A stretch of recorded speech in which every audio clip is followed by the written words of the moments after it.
Hi sewing friends, welcome to my sewing room. My name is Beth and it's nice to be sewing with you today. If you're new, welcome. I finished a quilt. Last time I was with you we made the easiest string quilt, and I finished my quilt for my daughter. The backing is on. I used an old tablecloth that I picked up at the thrift store. It's cotton fabric and it still had a lot of life left in it.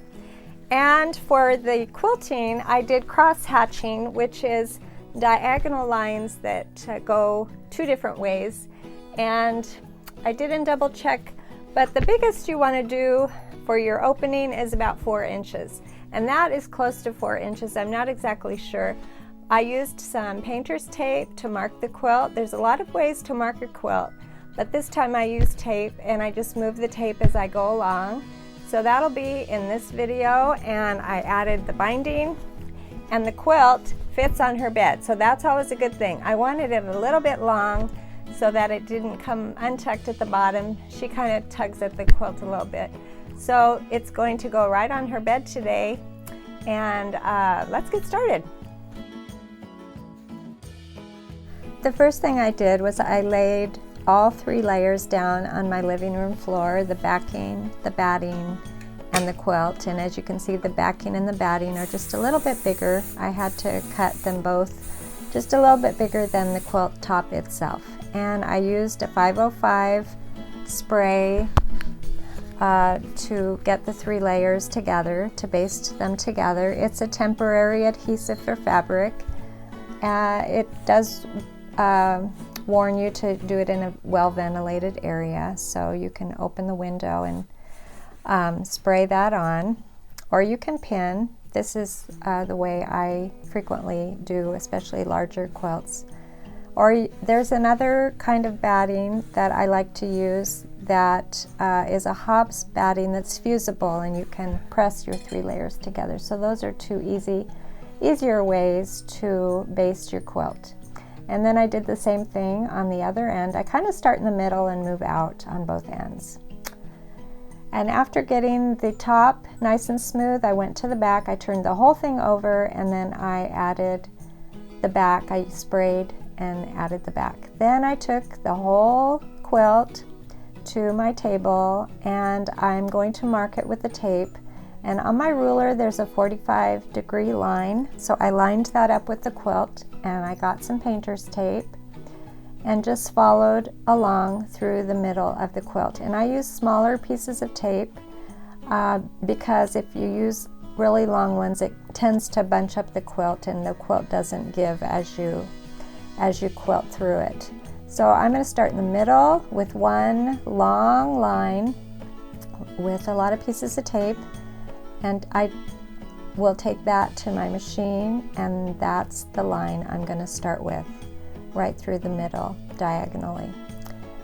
And I use a larger stitch length when I am doing this type of quilting on my machine. I think it's 3.5, and I know a lot of you will use a walking foot at this point, but on my Juki I use my regular foot, and it seems to work out. The walking foot, I think I might have gone too fast, so it doesn't work really great. The sewing machine repair guy said I had been going too fast using my walking foot, so I tried it with the regular foot and it worked just fine. So that's what I've been using for straight line quilting on my machine. Once in a while I pull out the walking foot, but maybe some of you might know why that is, that I can use my regular foot.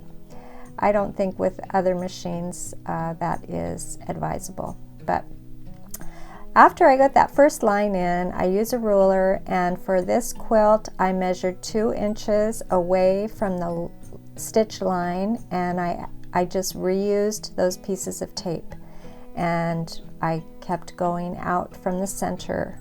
So I went out from the center to the right, and then I went out from the center to the left to get the whole quilt quilted. And then after all of those lines were in, I went back and turned the quilt 90 degrees, and now I'm adding the cross hatching type stitches the same way, with 2 inches away from my quilted line. and that turned out to be about 4 inches square. And as you can see, I will be eyeballing between pieces of tape, so my tape is not right close together.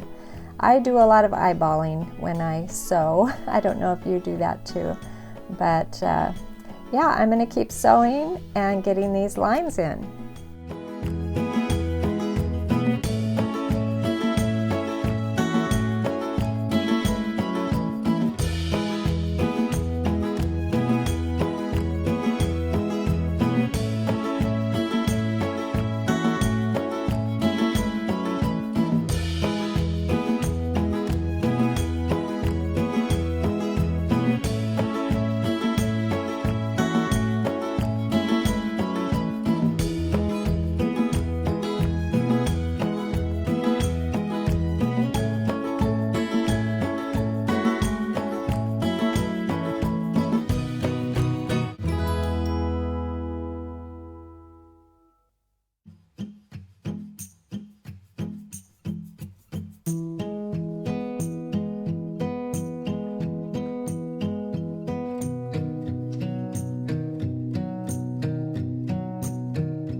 I'm all done quilting this nice big quilt with those diagonal seams, and I really like the way it turned out.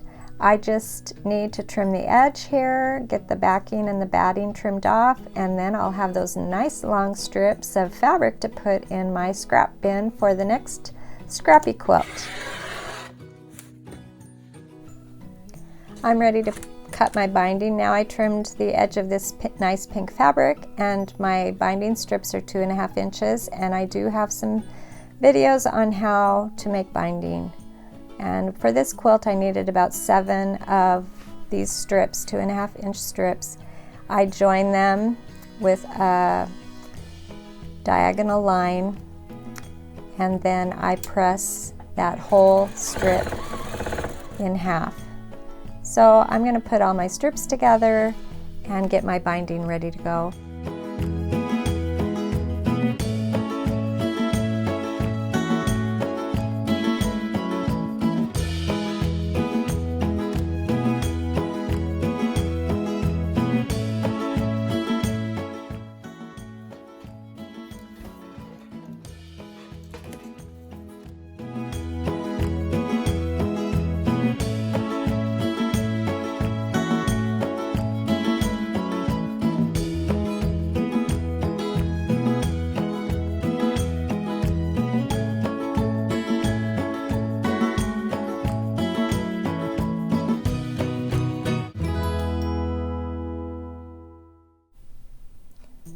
I decided to add the binding to the back first and roll it around the edge to the front.